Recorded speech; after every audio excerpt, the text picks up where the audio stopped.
दारुका कैलाश की ओर बढ़ रही है प्रभु। प्रभु, मेरे इंद्रलोक को छिन्न भिन्न कर मुझसे मेरा सम्मान और मेरा वज्र छीनकर अब वो दारुका कैलाश की ओर बढ़ रही है।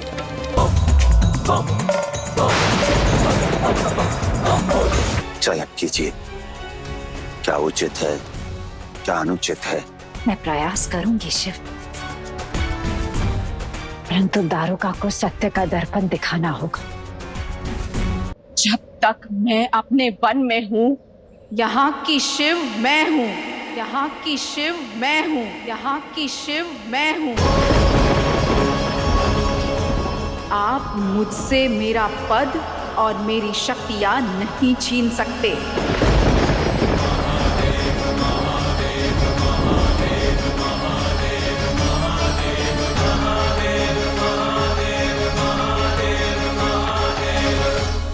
माता, आप बोली है, महादेव के छल को समझ नहीं पा रही, वो भटका रहे हैं आपको। दारुका मति भ्रष्ट हो चुकी है तुम्हारी। ये सब क्या कह रही हो तुम? उचित कह रही हूँ माता, किंतु आप मेरी बात नहीं समझेंगी। मैं एक साधारण स्त्री हूँ ना,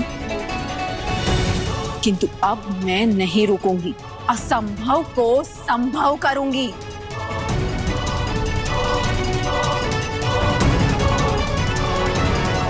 क्या करोगी तुम? यदि इस वन के ईश्वर मैं हूं, तो यहाँ के कण कण में मैं हूं।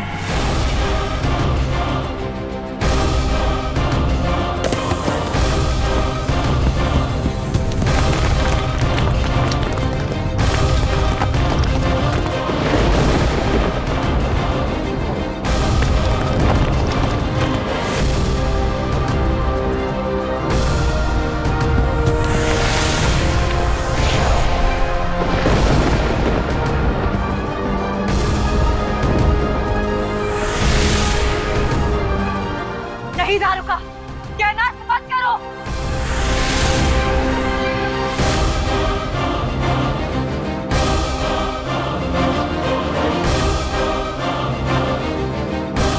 अब आप मानेंगी कि मैं किसी देवी से कम नहीं। मैं आपकी रक्षा करने में सक्षम हूं। अब आपको मेरी शक्ति का आभास होगा। देखिए माता, अब शक्ति और दारुका में अधिक अंतर नहीं है। अब मैं इस वन को हर लोक से अधिक विशाल बनाऊंगी, अपना घर बनाऊंगी, जो आपके कैलाश से भी अधिक योग्य होगा।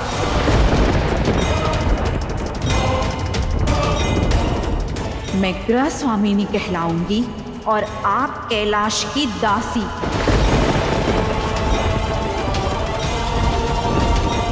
मुझे लगा था आप मेरी भक्ति देखकर लौट आई, इसीलिए तो फूलों से सजा रही थी आपके घर को, किंतु आप मेरी श्रद्धा, मेरी आस्था समझ ही नहीं पाई। कितनी बार समझाओ तुम्हें दारुका, कैलाश मेरा घर है।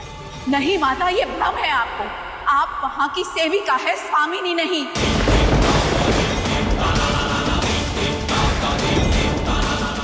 जगत जननी की भांति दर दर नहीं भटकूंगी। वो देवी बनूंगी जिसके पास तीनों लोग होंगे। वो घर होगा जिसे मैं अपना कह सकूं।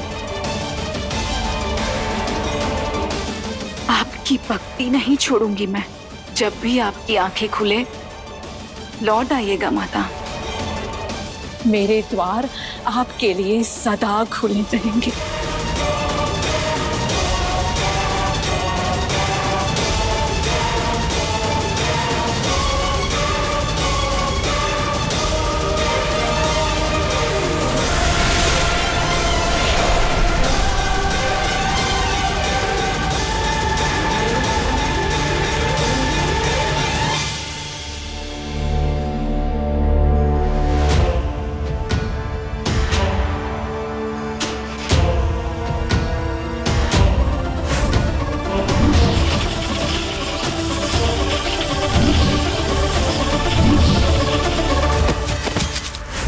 नहीं,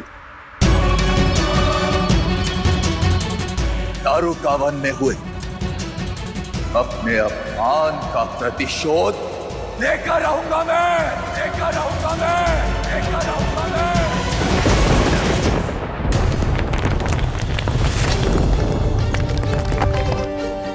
लगता है दारुका से लड़ने का अवसर मिलने वाला है देवराज। दारुकावन स्वयं चलकर आ रहा है।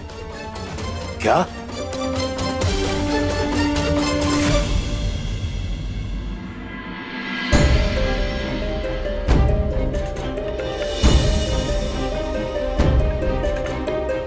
महादेव, मैंने दारुका को समझाने का बहुत प्रयास किया, किंतु जानता।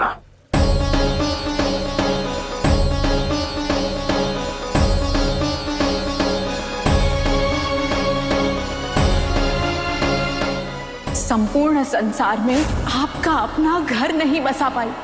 निराश्रय है आप, निराश्रय माता। क्या हुआ देवी? दारुका की एक बात मुझे कचोट रही है।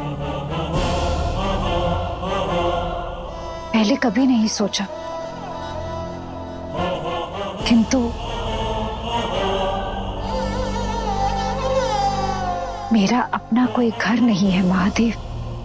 आप तो जगत जननी हैं। ये संपूर्ण जगत आपका घर ही तो है देवी।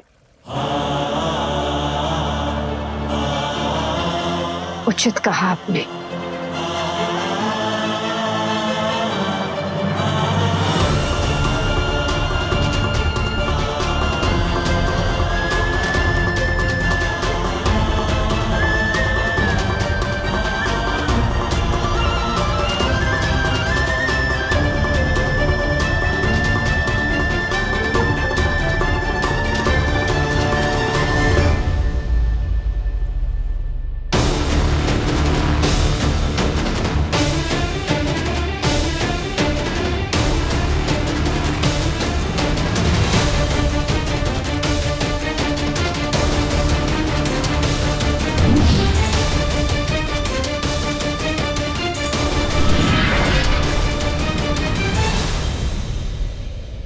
पिताश्री, ये क्या हो रहा है?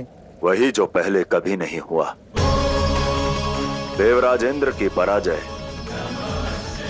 पिताश्री, देवराज तो पहले भी हारे हैं। ये पराजय भिन्न होगी गणेश, क्योंकि इस बार देवों की नगरी संपूर्ण अमरावती दांव पर लगी है।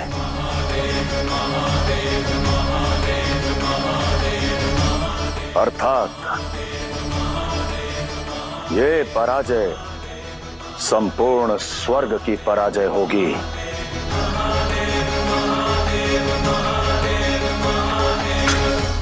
महादेव, माता पार्वती, महादेव।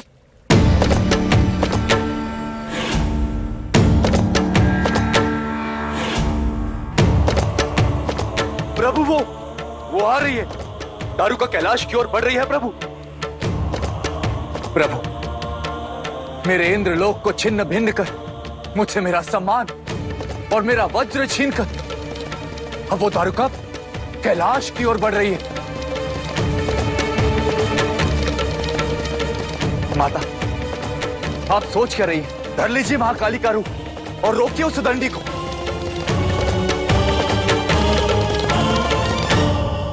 मैं जानता हूं माता कि वो आपकी परम भक्त है, किंतु भक्त जब भक्षक बन जाए तो भगवान का कर्तव्य है उसका संहार करना।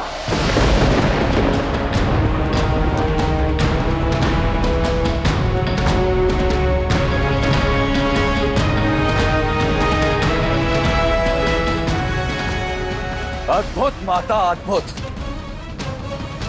पहले बिना सोचे समझे वरदान देकर उस साधारण सी स्त्री को आपने सर्वशक्तिशाली बनाया, और अब जब परिणाम समक्ष आया तो आप कौन हैं? देवराज, आपके सामने आदि शक्ति खड़ी है। अपनी सीमा मत लांघिए। सीमा मैंने नहीं, आपकी आदि शक्ति ने लांघी है नारायण। आज कैलाश पर जो संकट आया है उसकी उत्तरदायी केवल और केवल माता पार्वती है। माता पार्वती है। माता पार्वती है।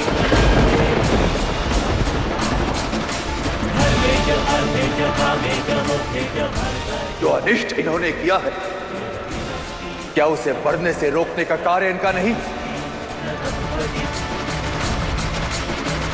दारुका को शीर्ष तक पहुंचाकर धरा पर गिराने का धर्म इनका नहीं? क्या आदि शक्ति अपने उद्देश्य से विमुख नहीं है? माता पार्वती कौन देवराज? अन्यथा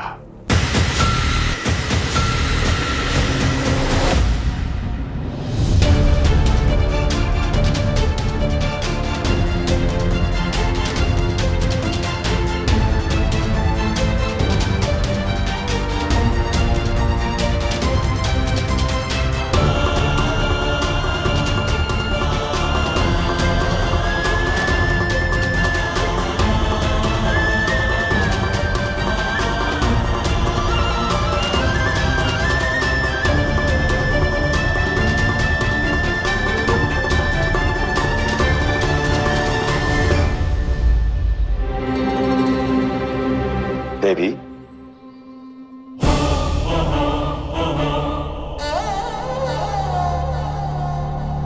अब कुछ कहने का क्या लाभ शिव? रुकिए देवी, मेरी बात तो सुनिए। आज आप सुनिए और समझिए कि आपके मौन ने मुझे कितनी पीड़ा दी है। इंद्रदेव के हर कटाक्ष से अधिक पीड़ा, दुख मुझे आपका मौन दे रहा था। मुझे लगा आप मेरे लिए बोलेंगे, मेरे लिए ध्वनि उठाएंगे, मेरे पक्ष में कुछ तो कहेंगे, परंतु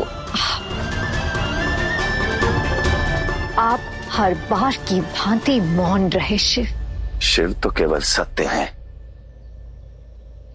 शिव कहां किसी के पक्षधर हो सकते हैं देवी?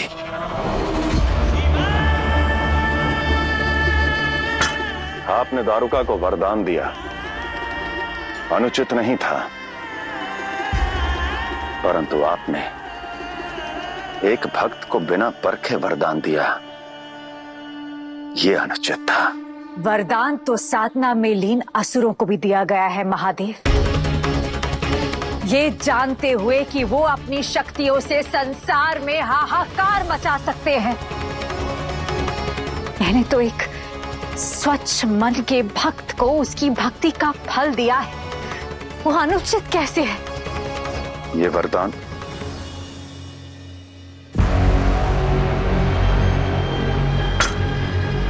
उचित और अनुचित के द्वंद्व में पड़ने का समय नहीं है देवी।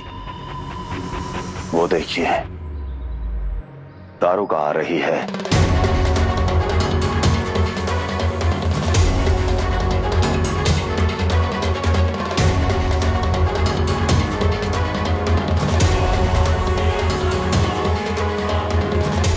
अब आप क्या करेंगी?